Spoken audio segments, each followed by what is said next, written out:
Good evening, guys, and welcome to another stream. This is Above Average FPL. My name's Adam, always joined by Baker. How you doing, mate? I'm not quite well actually. I got a bit of a cold, but yeah, good. Really just trying to get my head around the wonderful world of FIFA World Cup. I'm really glad I hadn't over prepped this week because like every couple of hours something completely different changes, and we go. You make your team up and you set up your player. He's gonna get loads of key passes, and they take key passes out of the scoring system, and then they put it back in 20 minutes later. Hilarious. Captaincy madness. Are we going to get there tonight? I think we're almost there.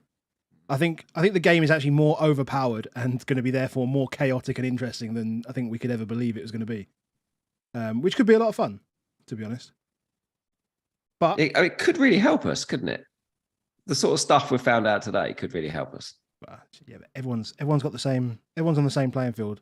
We don't know. We don't know how many people are playing it. This is true. Right, we can talk amongst ourselves, or we can introduce Harry. Harry, how are you, mate?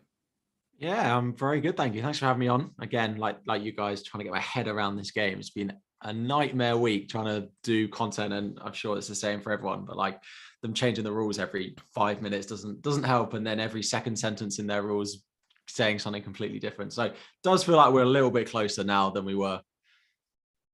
Good. It can be very difficult to put out content, especially when you're out getting pissed on Wednesday and Thursday as well, isn't it? It's true. Didn't make life easy. I came back today and recorded a video, and I saw that. I couldn't believe it. I was like, shit, has he done one already? That's ridiculous. Because I did some like, I'm playing So Rare, and I did like a So Rare Global Cup like video this morning, just like 8 minutes long. I published it. Took me like 3.5 hours to do last night, but like 8 minutes of finished product, and I've got like 100 views on it. I'm like, bro, if you haven't seen it, go watch it. So, but we're here to talk fantasy. World Cup fantasy. I've just realised I'm absolutely steaming. The radiator's on. Go get that heating on up in Scotland, mate. Yeah, can you share some with me? I'm sat in the freezing cold still. I'm going to need to open a window. It's absolutely steaming in here. Right, So, where do you want to start? Rules. Because we did this last week with Andy, and now we know a lot more rules than we didn't know. So should we start with the bit that's really been clarified? It's really easy now. Let's start with the captaincy. Okay, cool. Talk that while I just sort myself out. Harry, do you want to give us the captaincy? Tell us how it works.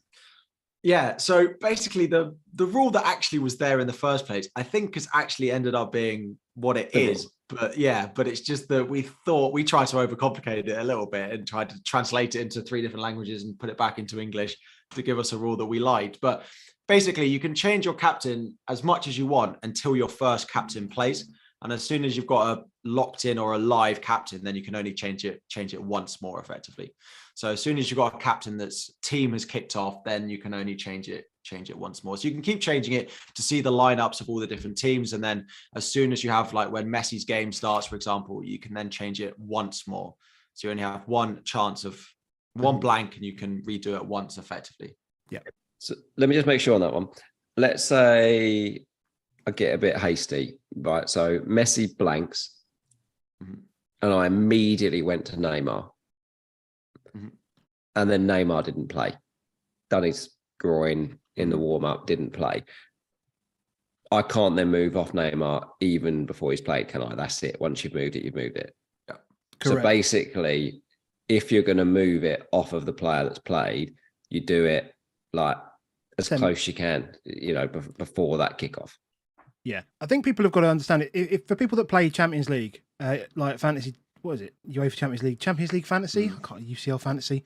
Yeah, whatever. It's basically the same, except obviously the game week or the match days are spread across 4 days and 3 days rather than 2.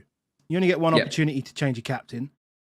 UCL is obviously easy because you have the definitive 2 days. But yeah, just if you're going to change it, if you're going to twist, so which I guess most people will do if they only get one return. As you say, wait until right at the last minute, and then once you've got a confirmed lineup with the player that you want, i.e. Neymar, do it then.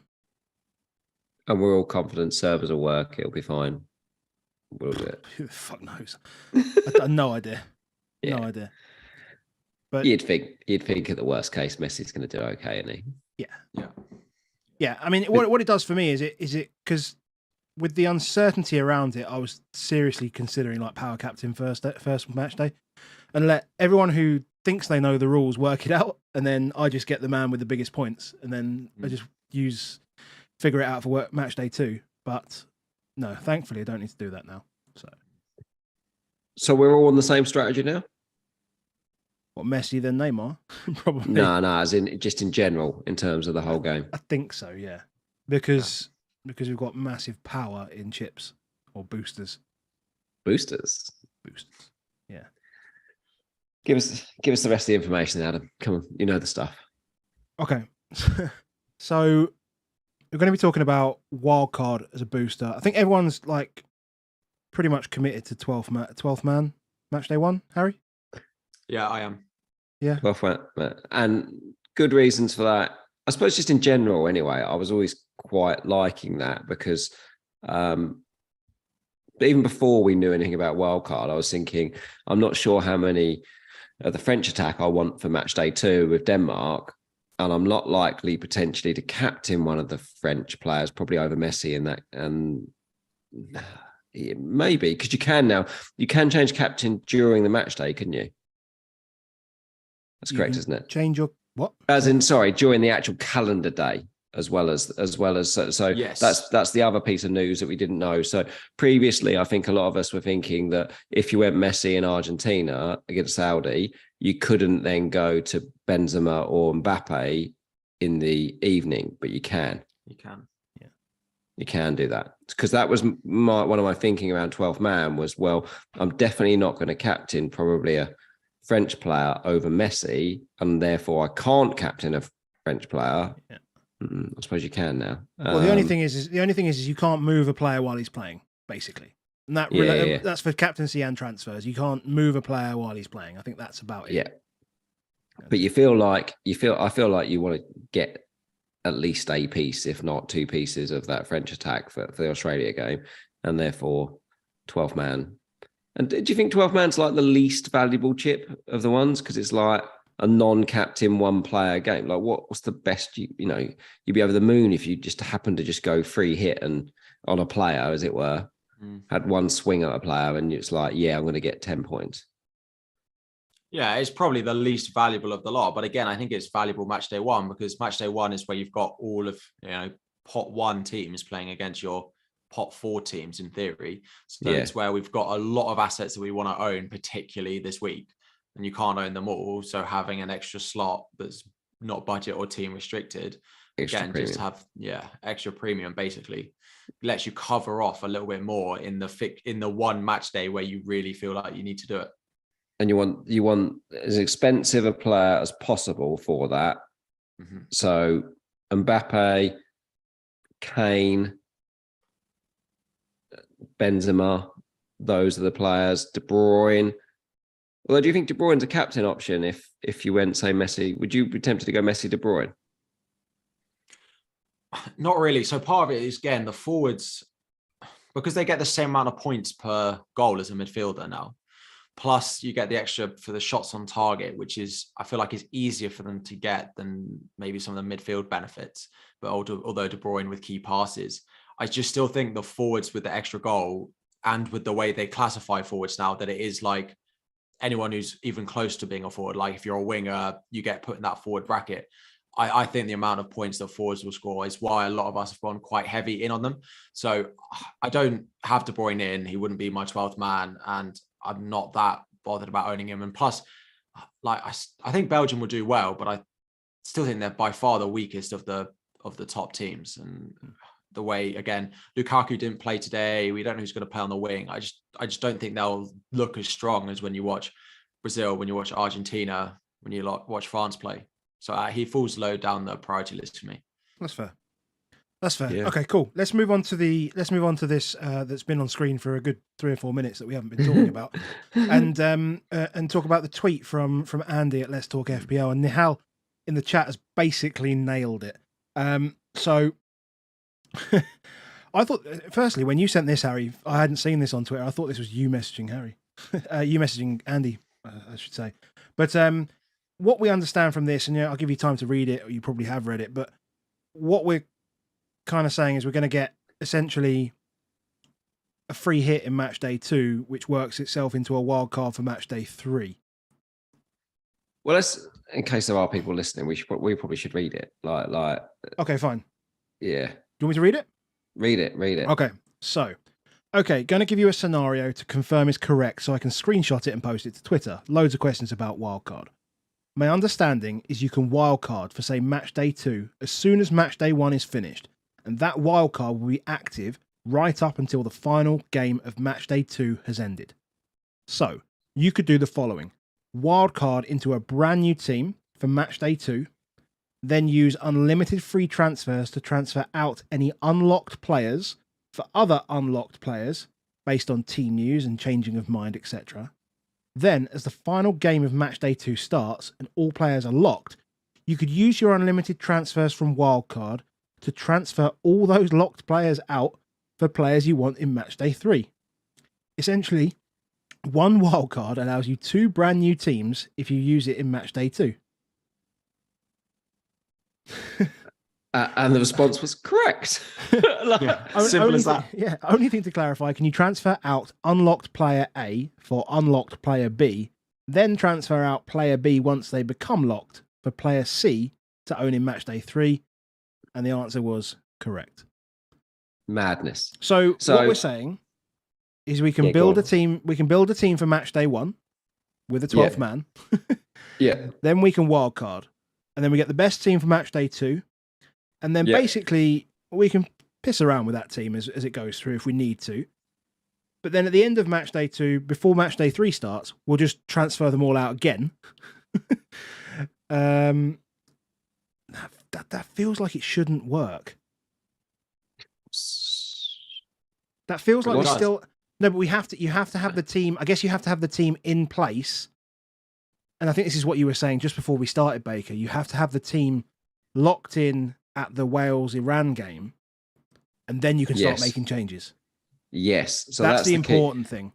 Yeah. So even more added bonuses for this part strategy is that you get 2 transfers between the first Qatar Ecuador game and the Wales Iran game in game week 2. I'm going to call it game week. I can't get away from match day. And so what you can actually do is, even with your unlimited transfers and stuff, is when teams get announced, if you've got players that are on the bench, you can take 2 of those out and put in players that haven't played yet. So an example we spoke about just before we came on here was you could have Lautaro at 8 million.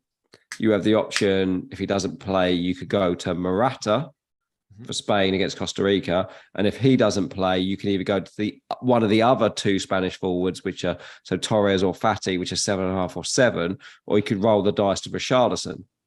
But you're definitely going to get an £8 million forward that's going to play.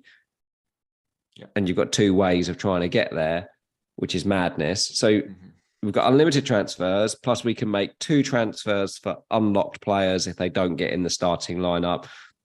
Then we can do completely unlimited transfers for anybody other than Wales, Iran, because they're the first game, so you can't make anything till then. Then you can then, once they've played, transfer them out, and you'll still keep the points of the players that have played for players that haven't or aren't about to play. I guess the only one I'm not 100% sure on is the last game of game week 2, which is, I believe, Uruguay, Portugal. I don't feel like we'll have players in that team anyway. And I don't think I've got anyone in Portugal or Uruguay, so I don't think that matters either. You basically get, it's not just a free hit in match day 2. It's a free hit knowing every single piece of team news that you could want. Because you just keep moving it. You wait for, the Brazil lineup to come out, and then you go, I'm on unlimited transfers for the whole duration of it, not just from up until the deadline, for the whole duration of match day 2. You wait and you say, okay, it is Richarlison you're starting. I'm going to put him in. That's fine. I got unlimited transfers. You then wait and you see the next one. You say, which is the winger that's starting for England in match day 2? And you go, oh, it's not Grealish, it's Saka this week. So you make that transfer as well. You basically get unlimited. You get every bit of team use you could want, and you just get unlimited times to change it.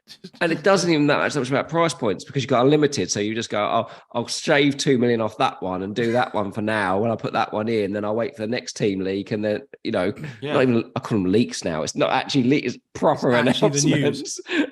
And then they're singing the national anthem when they're making transfers, mate. I have a question for you. And now this could be, you know how we were saying, I wonder if there's another loophole in this somewhere. So let's say early on in the game week, I have Messi and a cheap forward in my starting lineup. And Messi plays, right? But my cheap forward hasn't played. Can I not use 2 of my unlimited transfers to sell Messi to someone really cheap and upgrade my cheap forward to someone really expensive? Because I'll be stuck with the Messi points in my team because he's a locked player, but the forward will change because he's an unlocked player. Just like, so Andy needs to get back in the DMs. I think he does. Yeah, mate. It sounds like so we can release value by doing more unlimited transfers. Sounds like Limitless on steroids. What the? So anyone who came here wanting to know if the rules were finalised, no. But literally, what we're saying now is, we've been looking at little tickers. We've been working this things through. The only thing you need to do is work out who your first captain is going to be for game week 1. Yep. Work out your squad for game week 1. Mm-hmm. Have some subbage that you're going to work through and do those things. And it does encourage me. I sent a draft earlier and said that like I might just double down on double Ecuador defense and try and tick off like 2 numbers and stuff and hope this, because Ecuador tight as fuck, but like Qatar might also be, and you could just gamble and go for 2 cheap ones in that. I mean, we're going to have the lineups. So once the lineups come, I feel like I might just double in on a keeper Purvis. And keep, like Purvis and the keeper at Ecuador is going to cost me 9 million. Because then I can really mess around and be gambling with the unlocked players and stuff like that, and start going through it. Just got to think how good can you do a free hit, really, which is even better than a free hit because it has 12 men in it and you can change 2 of them out if you get the lineups wrong. You know, like when you do free hits and you always put Mahrez in and he gets 1 point. Like this is like the dream where you can put the equivalent of a Mahrez in and take him out. Yeah. It's mad. So Janina, whatever. Janina77 says, but once a player is locked, basically you know the outcome, he can't be involved in transfers. But he can be transferred out for the following match day. Yeah, so you transfer him out. You transfer him out for the following match day. So you then say transfer, say it's De Bruyne, for example, 11 million, and you transfer him out and you bring in Skov Olsen for 6. That 5 million you could in theory use between 2 unlocked players. Is that what we're saying? Actually, I don't think so. I don't think so. It says if your transfer involving a locked player, the transfer only becomes active for the next match day. So I don't think you release the money during match day 2 because it doesn't become active until match day 3 starts, as it were. Okay, cool. Damn it. So we can't just keep freeing money. That was a fun 3 or 4 minutes, though, when we thought it might have happened. I was imagining the team I was going to build in match day 2 by the end of it when I had all the premium midfielders, but no, sadly not. I love that we're so nerdy that we're just desperate to get into where can we get some loopholes and edges. Like I've been moaning about team losing ticks the last month about how it was ruining the game, and there's us just dissecting rules to go, loophole. This is amazing. Especially for a game that's got very little uptake or less than we thought, for a prize that actually you don't need to be good at the game to win, and a prize that none of us are even going to accept even if we do win. So, brilliant. Not even a stress ball, mate. Not even a stress ball. But we're addicts. We want this game. But if you want to play, come and join our mini league. It's on the screen right now. The code is G6ZBHD1V. Come and join the mini league. Yeah, that's it. Come and join it. Just join it. It's fun. It's fun. We'll give you shout outs and all that good stuff. Yeah. What about other stuff? Do you want to plug some other stuff? Do the stuff. Do the stuff. Support it. Okay, cool. Yeah. So the podcast, as always, the Above Average FPL podcast, YouTube, everything is supported by Crypto Block Dan. Dan is a yield. No, he's not a yield at all. He's a games analyst in the play to earn crypto gaming space. Fantastic guy, and really enjoying having him on board. And it helps us to diversify the content a little bit as well. That's why I've been looking at So Rare and stuff like that. So that's really, really cool. We also have, if you want to help and support, then please do and enjoy the stuff. You hit the like button, basically. Hit the like button. And if you want to see more of it, hit subscribe. We're also got a Patreon as well. So patreon.com/above average FPL. A lot of additional content going into there. Bit of Discord for those that like the Discord action. Get a chat, post your teams, do your stuff. We got a World Cup fantasy room. You can have your fill. Sounds good. Harry, Sounds good. Where can we find you during the World Cup? Well, I'm not going to be on Twitter for very much longer by the sounds of things. We're all going to need our Discords, aren't we? Exactly. Yeah, on YouTube, still doing World Cup fantasy stuff. I had my team selection this afternoon. My league has more prizes than the official Qatar league. Now that is a claim to fame if I ever thought one. So again, if you want another league, make sure you're in this one. But if you want to win a football shirt as well, you can join mine. Do you know the code off? Do you know the code off the top of your head? I don't know the code off the top of my head. We will get the code in the description. I love that. Come and join my league if you want to win a prize. Oh, brilliant. Cool. Okay, so what next? Comment on Twitter, Jammer, saying, is everyone wildcarded in Matchday 2 now? Absolutely. Yes. Yes. Yeah. Thomas Hall said Sky Fantasy is so much better. Nothing is better than this. This, like, I saw earlier people saying, "Wow, this is madness! Like, what an absolute shambles!" Absolute chaos. Like, this is the dream. This is what we want. There's no template. There's no madness. There's just absolute chaos. This is fun. Like. Yeah. And 12 men in, go full on. Then there's a loophole, which means we get 2 more wild cards or 2 free hits. Then we get a wild card. Then it's the quarterfinals. Then what we will all do, because we won't be able to help it, is go jackpot. I'm going to go all in on 3 teams. They're all going to go out, and then we won't play the semi-final or final, and it'd be a joy. This is exactly what happens in international tournaments. They hook you in. You think you're winning. And then suddenly you're rubbish. That's cool. Then we all get 2 weeks off before Christmas, and then before FPL comes back. Have you seen that in the final round, the 3rd, 4th playoff is in? Yeah, it's in. What? It's in the game. Yeah, it's in the game. It's in the final game week, along with and it's played before the final as well. So you get like 6 transfers in the final game week. And then we're getting like, you're going to play loads of players in the first. You're going to get but the beauty is you're going to get the team for the 3rd, 4th playoff, but you're not going to get the team for the final, are you? Yeah. Like, so you've got to make your transfers, do the stuff, and that is going to be more and more chaos. I'm like, I love it. No, but absolutely love it. Can't you make those transfers mid-match day? Unlocked. Yeah. 6. So yeah. Oh, 6 transfers. They have to be unlocked ones. Yeah, that's true. But you're going to have 6 players probably from those at your 15 from the ones that are not in it. Because the same teams being in the semi-final will be the same teams you need, and so you don't have a risk of your teams getting knocked out anymore. Because in the Euro one, we had your teams would get knocked out in the semi-finals, and you'd have to sell them going into the final. But now the same teams in the semis are going to be the same teams in the 3rd, 4th playoff and the final. So you basically just have an option to reshuffle the ones you've got. 6 transfers feels a bit excessive. Yeah, you say it. But when I've played this like before, what I ended up with was like no bench, and like, because you want to have 4 players from the teams that are like £3 million, because the teams that are in the semi-final and final are all the expensive teams, and you can't even afford their shit defenders. So you have to end up with some players that aren't in the final, because otherwise you can't do it. So you're like, like, you'll go into the final with like 4 players that play for Qatar, because otherwise you can't do it. That's true. So Melinda says, how can the prize be given out before the final has happened? It's because it's a draw. You don't actually need to do anything in the competition, in the fantasy league, in the fantasy competition to actually win it. Yeah. It's just a draw based on you being entered into the competition, full stop. There's no prizes for actually winning it. Carnage. Do we have any idea of how many players have entered this game? No. No. We know there's 60-odd thousand in Focals League.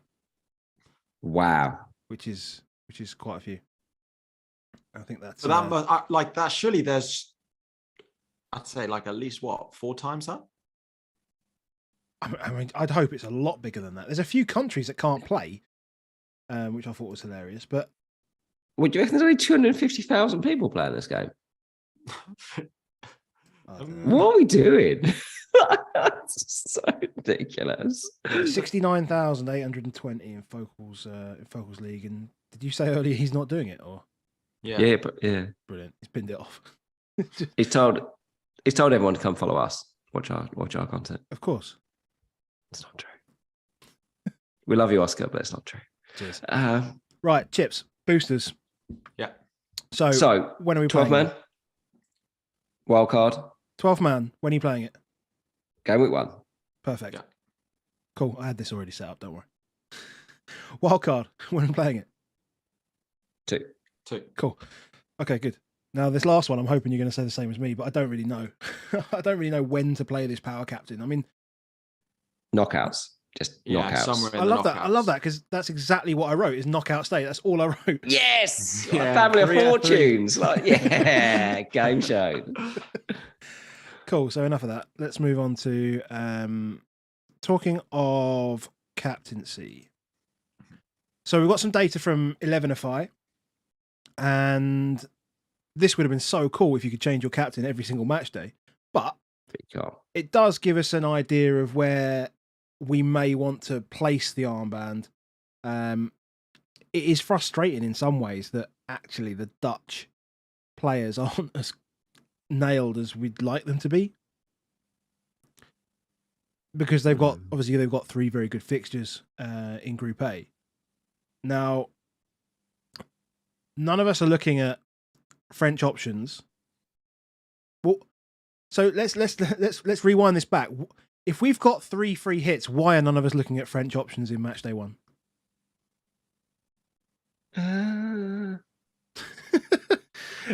Because we can have them in Matchday 1, fuck them off for Matchday 2, and then bring them back in Matchday 3 if they haven't qualified.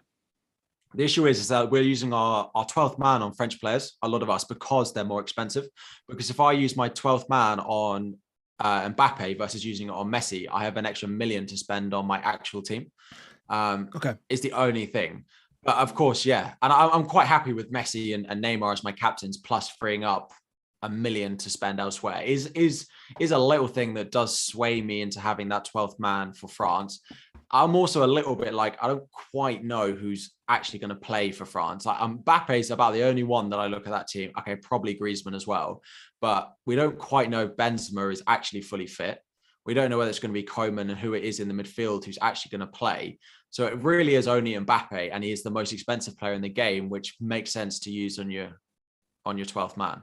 I think is why a lot of us don't have. I've only got Pavard in my team at the moment. We're always blinded by price, aren't we? These kind of decisions.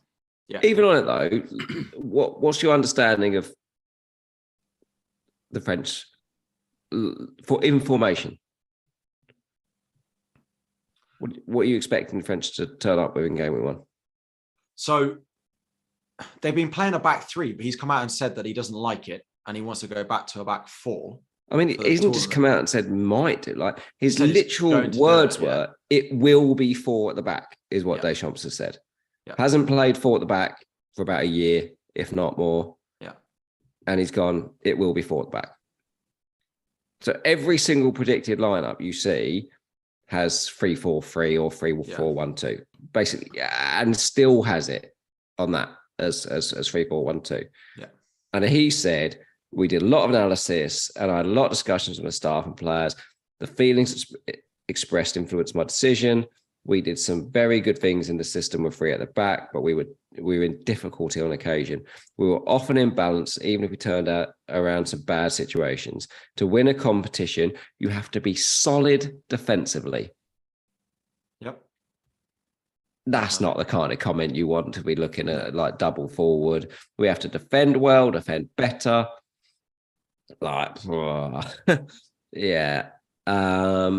Therefore, I've picked 9 defenders in the squad, one more than usual.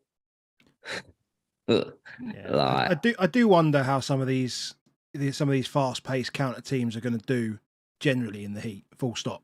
Because I saw some graphics. I don't have them, but I saw some cool graphics on Tifo about some of the teams, how they progress the ball, and whether it's kind of like short passes and intricate and slow build up, or whether it's fast, direct counter. I wonder whether those that do build up more slowly and have the ability to break down those low blocks are going to have the best success. And that, to be fair, with the pace that France have, I don't know. I can't see Mbappe going up and down like a full pelt every single game in like 30-degree heat. I just don't see it.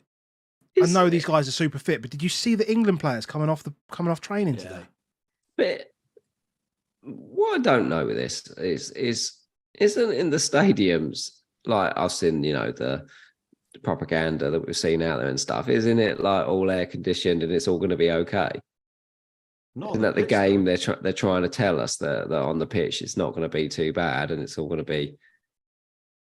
They all have like these giant, like almost snowmakers on the side of their training pitches that they go and stand in front of. Yeah, but the training pitch is a lot different to a stadium. Yeah. It's a lot easier in a way. Like they're completely open. These things are enclosed. You can just do the whole shit. Like I'm not 100% sure that. Look, we're guessing for game week 1. Let's not overcomplicate this. It's almost like that match day 2, match day 3 on the graphic on the screen. Just simply doesn't matter. We're looking at it and going, if we had to target games in game week 1, the issue is that France have got Australia. I don't know a lot about Australia nowadays. Like we used to know. Like I'm old enough to know enough about when Australia were pretty decent and stuff, and they were pretty dogged, supposedly really bad, worked hard. But yeah, maybe they are. But if that's the case, and we are worried about the heat, should we be taking time of day into our captaincy decisions? Because Argentina, right, are the early kickoff UK time, which is going to be slap bang in the middle of the afternoon, 4:30, hottest time of the day. Whereas the France-Australia game is 7 o'clock UK time, which is going to be almost midnight, 10 p.m. there, which it will be cooler. I mean, I still think it's bad for both Argentina and Saudi Arabia as well. So again, we talk about in the Premier League sometimes. I don't think it necessarily has that much of an impact, but I love the way we talk. A lot of us. I love the way we talk about these South American teams, like they're going to somehow, you know, just be like, oh, I'm right at home. Like Neymar hasn't been playing in France for the last 20 years. Miserable France in Paris. He's been playing in Paris for 10 years, and you know, Barcelona's nice and all, but it's not Qatar heat. You know, these boys, yes, they play occasionally in South America, but these boys play in Europe primarily, so they will all be impacted by it. Mm-hmm. I don't know. That's a good point, though. I mean, time of day, definitely. I was talking to someone earlier and just thinking about, I was talking about England actually specifically, like that first game, like 1 o'clock UK time, which is 4 o'clock Qatar against Iran. It's just the worst team to play at the worst time, just because they're like next door neighbors, right? And most of the Iranian team play pretty locally. Yeah. The thing with first games, historically, first games in World Cups is that you do have, like you say, first v fourth as it was, but nobody wants to mess up the first game and nobody wants to lose the first game because you're just done effectively, aren't you? So you do end up with quite a lot of professional performances. Like you would not be surprised if England beat Iran 2-0. Like that would not surprise at all. It wouldn't even surprise they won 1-0. And Southgate won't care. He just wants to get out of that with 3 points, and all of them do going forward. Senegal, Netherlands, I'm like, I don't think that's that easy for Netherlands. I don't think it's like. I don't know. I don't know enough about Senegal, to be honest. They've got good players, mate. I know they've got no Mane, but they've got good players. Yeah, a few. They're meant to be pretty good defensively. Without Mane, they're not necessarily good going forward. But Senegal, don't concede. Defensively, which is again, we're talking off air about the Netherlands attack. I think Bergwijn's great, but I don't necessarily want any more than that. I don't think for Matchday One. Playing in the middle of the day again. Yeah. Maybe that France Australia then here is it like that first captain. I still think it needs to be Messi. I just think that's what everyone's going to do, aren't they? Just feels fine because he could bang. He could easily bang, but like I'm in the situation where I've got triple Argentina attack. Well, is that already enough? Do I need the captaincy on him as well? Oh mate, this is an all-in job. This is an all-in job. Like, who cares? Like, you're not going to put it in your bio, mate, unless you're like top 100 in the world on this. All right. Yeah, nobody's seeing it past this. True. I was 350th in the world for the Euros. Where? I wasn't. No, I completely made it up. Right, I can say whatever I like because no one cares. Genuinely, we can just say what we like. Like, it's all like once it's done, like nobody's ever going to mention it again. Amazing, it's never going to turn up. Like, who knows? So we might as well just push for it. And if it works out, we do take the screenshot and do claim it. You know, like Flapjack's dined on it for like 2 years that he was like smashing it for. Then fell apart at the end. But we all in. That Messi captain is good, but it's only good, I think, actually, if you massively go in. So you're going all in, Triple Harry. Yeah, you're gonna. So Lautaro, Messi, Di Maria. Yeah. Adam, Di Maria. Di Maria's for me as well. Yeah. So. Right, where do we want to go next? Second captain? Oh, right. We go. Okay. Might as well stay in Matchday One. Like we've now literally ended this conversation past Matchday One, haven't we? Yeah, this is true. We might as well do that next time. Do I have a better graphic for it? Probably not, to be honest. Do you trust? I think with Neymar. And the times are here. The times, that would have been good. Time of day. They're all here. Oh, this is the actual Matchday One fixtures, yeah. But that's English UK time. UK time, so add 3 hours. That's what we're doing, is it? 3 hours. So 4 o'clock. 7 o'clock. So Saudi versus Argentina is literally 1 o'clock in the afternoon. Shit, man. That's tough. And all the Saudis play in Saudi. Like they play in Saudi, so oh shit, that's bad, isn't it? Yeah, but then if it does go badly, we've got Brazil playing at 10 o'clock at night. This is true. It's our backup. It's lovely and cool. Or you have your France as your 10 o'clock at night. It's backup. Like I feel like you take the gamble on Argentina, and if there is heat impact, both the teams that we have to fall back on, you don't have that problem for. Which 10 o'clock at night, yeah. Cool. Yeah, which is France and Brazil. Bearing in mind the substitutions. So what we got? Four subs. Well, yeah, if you're going to go with your keeper, I know Harry hasn't, but yeah, keeper as well. Do you think all 4 subs need? Do you think you need 4 playing subs? I'd want 3 outfield ones, but again, if you're picking cheap ones, and there are some cheap ones, it is best to pick the ones that play in the first couple of days, because you don't want to be in the situation where you've got a high-profile player on your bench, starting, and then you're wondering if you want to sub in your cheap player for him. Let's say, Bergwijn gets 1 assist and you've got a Tunisia midfielder on your bench. You're much better off, if you're torn between cheap options, having them starting in your team early on, because it's much less easy to predict what they're going to do. And you do not want to be in the situation where you're thinking, do I bring on my 4 million defender for, I don't know, Trippier, who got 5 points, for example? Like, you don't want to be in that situation. It's much better to be the other way around. But I do think 3 on the bench is worth it. Like, even if it increases your score by 4 or 5 points every match day, there are some cheap options that I think could do quite well.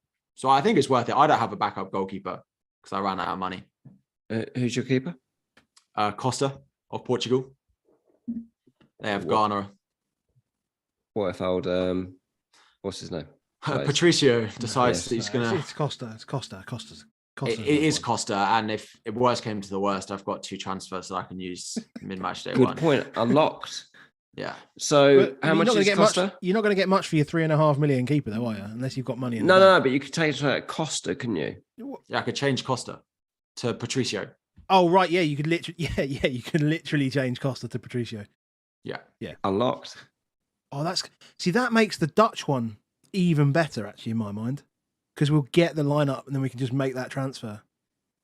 But who would you have? Who are you having? Oh, the 4.5 million Dutch keeper. The 4.5 million Dutch keeper. Yeah, exactly. But that's only worth doing the 4.5 million Dutch keeper if you're not going to get involved in the Ecuador Qatar game. Well, yeah. No, I'm not getting involved in that game. I'm just not doing that either. It's the first game. You need to. I want to be up there on the first day. Mate, you just said no one cares. What are you going to put? What are you going to put? You're going to be one of those guys that we see in FPL that like captain. Yes. It's like, I won the day. I want to go double Ecuador defense. Just get it done. Get it out there. And then I want to go double England. Okay. Oh, God. But you are right. You are right. If you went... Because there's only one game and then you're changing your whole team anyway. Yeah. Surely we should go Pasveer. Bilov. No? But... say again? Bilov, I think it is. Or what, the Dutch keeper? You don't use Pasveer? This is the issue. Well, this is the issue, and this is why the transfer works, because the Dutch fans are saying, apparently, and I'm speaking to reactions on Twitter, and he's saying that he thinks that the Dutch fans are generally saying that Bilov is going to get the nod, although Pasveer has played the last 2 games, but he's 39 years old and he's been playing shit for Ajax. So it's like I've read nothing but Pasveer in all I've seen. Like is the one to go to. Well, he's played the last 2 games. He's played the last 2, so fuck knows, man. So, but again, transfer, it's there if I need it. That's what I'm thinking anyway. I just like the idea of having double Dutch defence.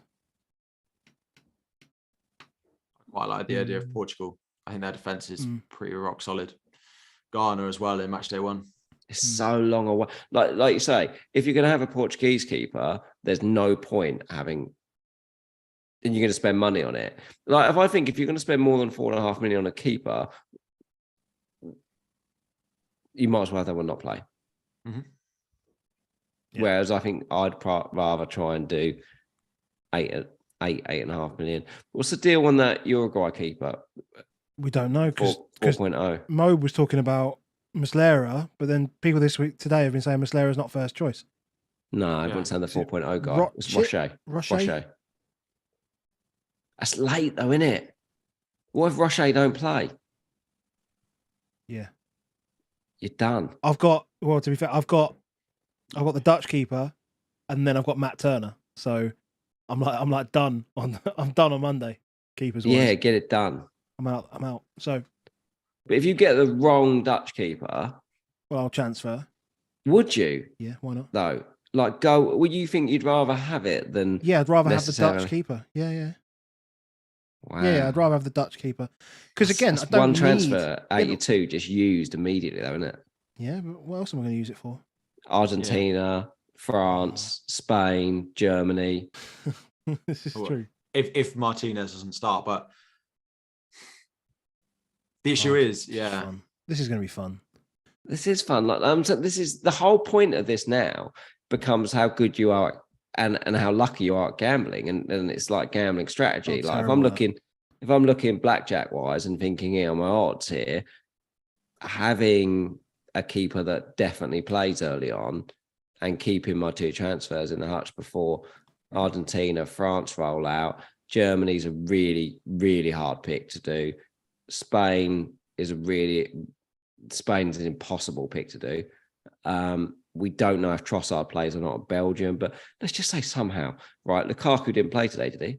No, it was Batshuayi. Yeah, like Batshuayi's crap. Like, what if Trossard is playing in the front 3 with Batshuayi somehow? You're like, well, I love Trossard 5.5. Yeah, and then what I can do is I take another midfielder because most of the other midfielders that I like are above 5.5. and I could take one of those out, put him in. But the issue is they have to play after Belgium. Which Otherwise, you can't sell I'm just them. looking at my midfielders, and they're all playing before Belgium. Which is the same. It's the same when you said Germany and you said Spain. Like, I can try and gamble on them, but the player that I'm going to have in their place in case they don't play, all play before him.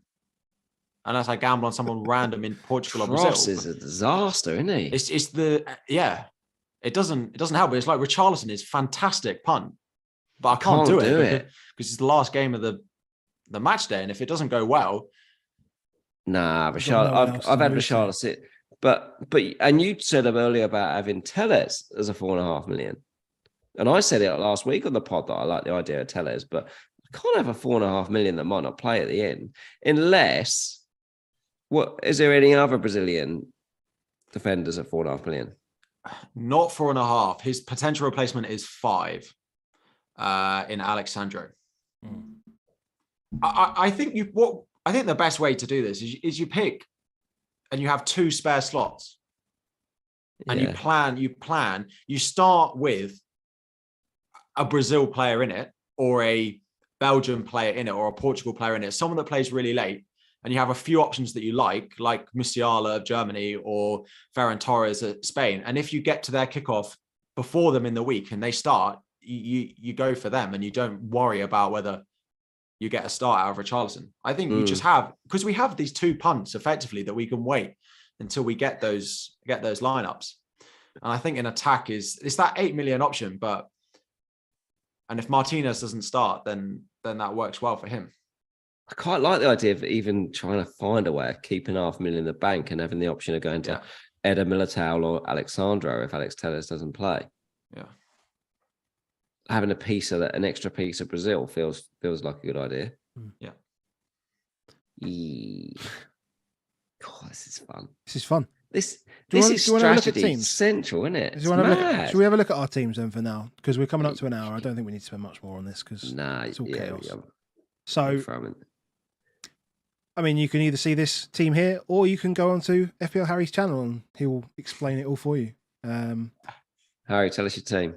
Yeah, so I've got Costa as my only goalkeeper. Again, Ghana Matchday 1. And if he doesn't play, then either I can move Muez out to someone else or I can move Costa to Jose Sá or Patricio.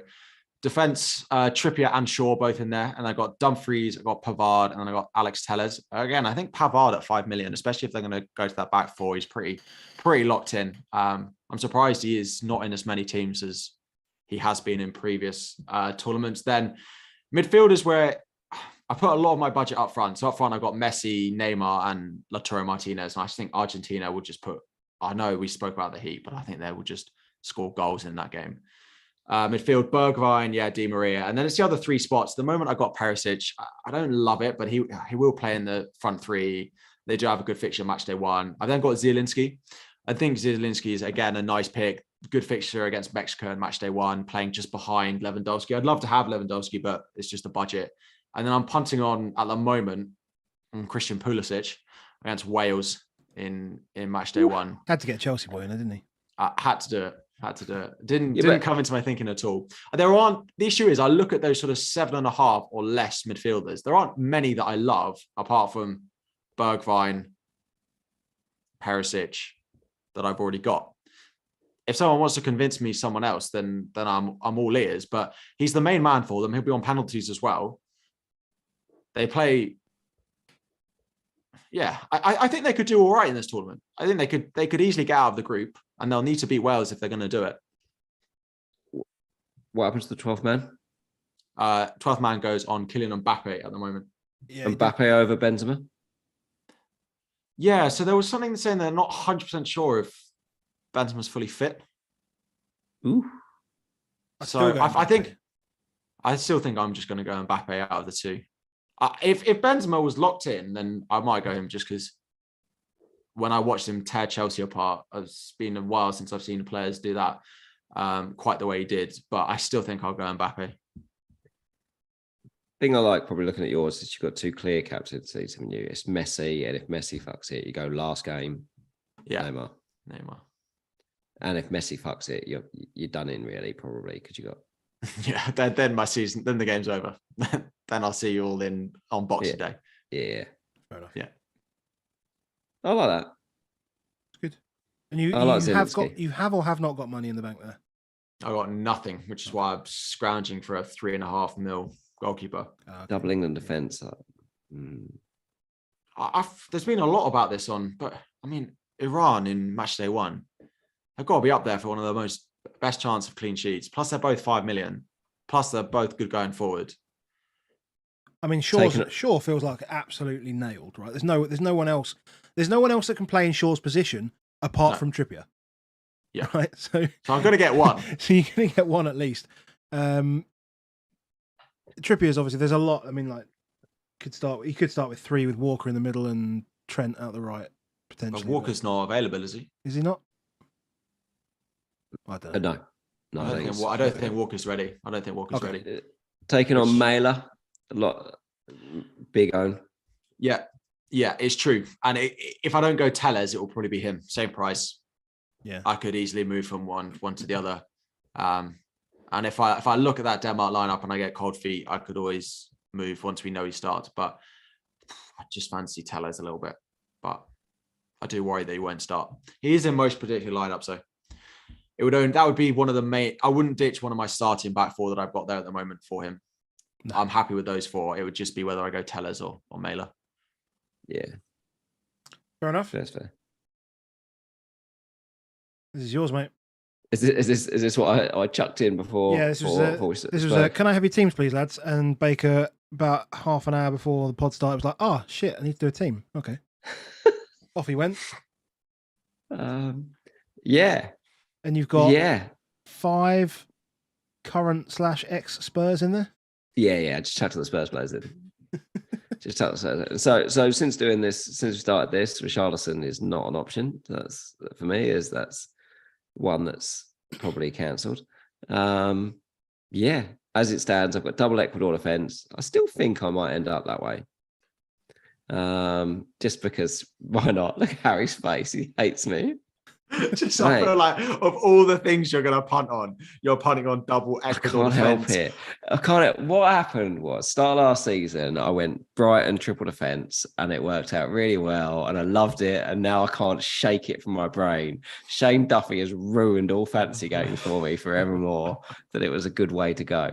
And I'm like, I want to just chuck him in and then think, all right, I like the idea of using the substitution space more on lineups, and I'm like, I quite like the idea of just ticking off some defenders and go, either I'm going to sub those boys out and see what happens, or not. So I'm still there at the moment. I might not end up there.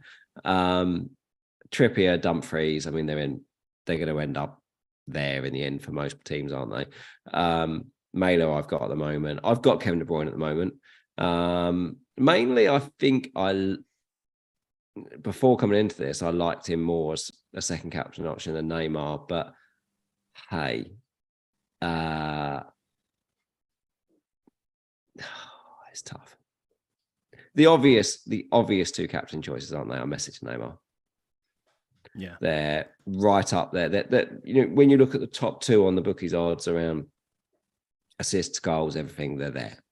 Like, it's a difficult way to go against. And if I look at it and said to myself, would I rather Richarlison to Neymar and then spend the De Bruyne money on a midfielder and that around that angle? I think I probably would, especially now we're looking at just one game week. But as it is, I've got De Bruyne, Eriksen, Kimmich, Di Maria. I was just like set piece central, set piece. Messi, Richarlison, Kane, Roche, Kazri, Sosa, and then 12th man would have been Mbappe. I think I probably will still just find a way that I've got Kane in my team, but I can't help myself. I like Kane, Messi, and Neymar though means I don't get a punt in that £8 million and under midfield striker spot, and I do like the option now we know about this unlocked business that I could punt around in that Morata or anyone below that for Spain. I'm thinking about it. Okay. fair enough. Then my one. So I put my 12th man in there, so he's already in there. So I've got. Does that mean that once you press that, that's it now? It's confirmed. Yeah. That's locked in now. So the only way this now works for you is you have to delete your team and start a brand new team. Yes. You can you change who it is, or is it like you select? That's a great question. I have no idea whether I can. Even I don't think change you can. mine. I think once the player's not even before the deadline. That I know you can't change it like. I can't do anything. I literally cannot do anything on the thing. It's just literally he's just there. This is amazing. It looks like he's flagged. That was my concern. Just the way that he's the way it comes up. It looks like he's lightning flagged. Boost. That is a lightning boost for you. So no, I'm doubling up on defenses. I would ignore the lineup versus subs bench for the most of it, because I would probably have things the other way around. I'd have players that aren't playing yet, obviously later in the game week. I'd have them swapped over. But this is how I would imagine my team to finish up if it all sort of goes to plan. So I got Justin Bilo in goal. I hope I'm not pronouncing that wrong like 5 times in a row. But I got him in goal, and I got Dumfries. And then I've got the Trippier-Shaw combination as well. Same reasons as you, Harry. Everyone, and I agree, is saying that England's group is going to be pretty low scoring. This game in particular as well. Yeah, very easily, as you said, professional job 1-0, 2-0. Very, very standard practice that is for England in a major tournament. I'm comfortable at the moment in my midfield, Di Maria, Kimmich, and De Jong. So Kimmich, De Jong, these guys progress the ball, they pass, lots of key passes, lots of set pieces. They're just on the ball all the time. They do good shit. Skov Olsen plays a bit more advanced, so at 6 million, kind of punty, but probably better than Pierre at 6.5. So, but yeah, definitely wanted the double up on the Argentina front line, and then Kane, Neymar, Messi, just all the money up top. It seems, I tell you what, it does look really strange to see Kane at a higher price than Neymar and Messi alongside it. It looks so fucking weird. But that's where the goals for England should come from, in theory. And then I've got Turner, Mela, Sosa, and Kazri on my bench at the moment with Mbappe 12th man. So captain's like really easy, Messi, Neymar. It is what it is, isn't it? No wonder you said you liked it when I said I'll probably end up with Neymar, Messi, and Kane. Well, yeah, of course. Yeah. You always like what you're thinking of picking anyway, or you already have picked. So, yeah. And I don't know, maybe I could be more. There is just so much money up top. You can see that my bench is like 4.5, 4.5, 3.5, 4.5. There's not much room. I do have $500,000 in the bank. Doesn't get me much though, I don't think. I do quite like if you can keep the $500,000 though, just for those changes based on lineups. I think that's a good one, but it's only worth it if you are moving stuff around. De Jong at 8.5 million. It feels a lot over Bergwijn at 7. That feels a lot. Bergwijn playing up front. Yeah. Like Olsen I really like. I was going to have him. I think I got tempted in on, the key passes and the tackles immediately. Then you're like, 3 tackles is actually it's a lot. Like chances of someone getting 2 points in that is just non-existent. Oh, Flapjack's just joined the chat. I'm just looking at my the winner of the Euro 2020 fantasy, Flapjack, has just joined the chat. Well done, Flapjack. Yeah, well done, Flapjack. I'm literally looking at my team, and I'm wondering whether actually Neymar is the only person to play after like Monday. Yeah, but it's the same for a lot of us because basically a lot of the teams that we'd want that do play Uruguay. No one's really picking them, although we could go there. A lot of the other teams it's Germany, it's Spain, and it's Belgium, and we don't know which of their attackers are going to play. Yeah, which makes it very difficult for any of us to go and buy them. So apart from that, it's that big Monday and then Tuesday, the 22nd, where it's Argentina. But after that 10 a.m. game, there's actually nothing left for a lot of us. Yeah, till we get to Brazil. Yeah. Cool. I love it. I love it that in our chat now, people are asking Flapjack what they think. Like they think he actually did win it when Yeah, we're lying. absolutely Pure did not. lying. Rich, if you rewind about half an hour, we'll talk about your epic performance in 2020. So how locked are we, boys? I think strategy-wise, we're there, aren't we? I think we understand it. I mean, even being at that stage is pretty cool. Because the good news is we don't actually have to be locked in until kickoff, do we? No. And most of us, mate, don't have to be locked in until Monday, so it's fine. What do you mean? But you do have to be locked in at the deadline. Still be locked in. Oh, I suppose, yeah, you do. Yeah, no, I suppose you do. But we don't have 4 o'clock double Sunday. Yeah, double Ecuador defense. Yeah. Fools. That's what I was getting at. Imagine having 4 o'clock Sunday. Imagine not having that. But you're still gonna have your team set by we're all gonna have our team set by that point. Yeah. That's ages.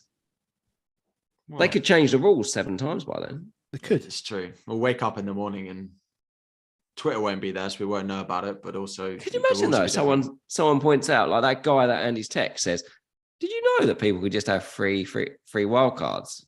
And someone goes, "Maybe we should change that." Oh, yeah, or maybe they will. They might, and they'll change it on Sunday morning, probably. Strategy out the window. Everyone's scrambling. Out the window. Everyone's scrambling. One last question for people, because everybody's got him in their team. Is Denzel Dumfries still any good? Has anybody watched Denzel play since Euro 2020? No. Even once? I've had him in my Champions League team and he scored a goal. That's enough for me. No, but I know that their backup in Frimpong is pretty good. And if he's keeping him out of the side, he must be okay. Who does Frimpong play for? Bayern Leverkusen. Good work. I tried to catch you off guard there for a second, but I play a lot of FIFA. That's how I know. Okay. Like that's the only thing I'm looking at is like £6 million, and we're all just sticking him in because of what he did last time. And I'm like, is Denzel still actually any good, or are we just sticking him in? Because it's true, and he was in there when we thought we had to pick defenders for the 3 games. And you look at Ecuador and Qatar, and you think that's great. Now without Mane, Senegal defensively does look better. But if you do look, defensively for 6 million, there's a lot of defenders where you can practically get anyone. Yeah, it's the most expensive end of the game. Like Jordi Alba, for example. Like, is Jordi Alba still? It's old, mate. Like, but is Jordi Alba going to play above Gaia, for example? Like, yeah, because if he does, Jordi Alba, like against Costa Rica, feels like a whole lot of fun. Thomas Munir at wing back against Canada. Yeah, against Canada. Yeah, but he'll be up against Alphonso Davies, won't he? Well, it's true. It's like literally you pick a bad team and he's literally against the best player. Yeah, Davies has got to play like 11 positions on that game. Like left back be the last of his worry. Those Canada games will be full of goals, I think. Both ends of the pitch. Yeah. Sorry, how many Belgian players in your team? Absolutely none. Like, we've all just taken Kevin De Bruyne out of the team. I'm literally clicking the buttons right now and taking him out of the team and looking at who I'd get in. It's just too expensive. Yeah, he's too expensive. It's the old Kevin De Bruyne. God, we move right into that world. He's too expensive if you're not going to cap him. What about? I want to just one last thing on Spain, like Sarabia, Gavi, Olmo, any of those guys? Like, I know that Olmo's just back from injury, so I don't know how much he will be involved. Gavi, I'm not sure. Young, but yeah. But I generally think that there isn't that many people in. I don't know that much, but I'm not sure Spain players are generally that nailed. Like you could pick one, but you may end up having to move them. We were talking about last week, we were talking about this last week. Like last week, they've rotated like their back 4 like 15 times in the last 16 games or something. Their squad's really weird as well. The squad selection for them this tournament. I just really dislike picking Spanish players. And Germany, we've literally mentioned Kimmich. That's the only German we've mentioned in this whole pod. Yeah, so Musiala should be playing number 10. Yeah. They think he'll play over Muller. which is quite something for a youngster. Leroy Sané should play, but he's 9 million. Which I can get to instead of De Jong. Well, this is it. I was considering that. Sané is a big differential against Japan. So there are definitely worse punts out there. It should be Sané and Gnabry, I presume. We absolutely know though that Gundogan's on penalties and will just outscore all of them, despite the fact that we'll go for people like none of us will do this. And come the end of game week 1, Gundogan will be the top goal scorer in the game. Yeah, that's just how these games work. Cool. Okay. Good. We done? We're done. Cool. So no idea. No, we're there. We're almost there. We're mostly there. We're mostly there. There. Thank you to everyone that's joined us in YouTube. Thank you very much, Harry, for joining us this evening. Obviously, you've had a mad couple of days, so congrats on the nomination in the old FCA, mate. Well done. Yeah, in that well-known editorial category that I do a lot of. I did wonder whether you wrote anything whatsoever, but I don't think I've written a single one. Perfect. What a it's good, isn't it? There's nothing less said about FCAs the better, isn't it not? We'll move on from that. Cool. So yeah, if you want to follow us all on Twitter, all of our Twitter handles are below us, and yeah, that's it basically. Get your teams locked in. Enjoy the World Cup. Let's have 3 free hits and cause some fucking havoc. No planning needed. Have fun with your first week. Let's go. Last question: Giroud or Griezmann? Didn't Giroud get injured at training today? Yeah, it'll be Griezmann will play. I don't know if Giroud will. Griezmann or Benzema on penalties? Benzema, I imagine. No idea. Wouldn't like to say. Right, boys. Enjoy the rest of your Friday night. See you later, boys. Cheers, guys.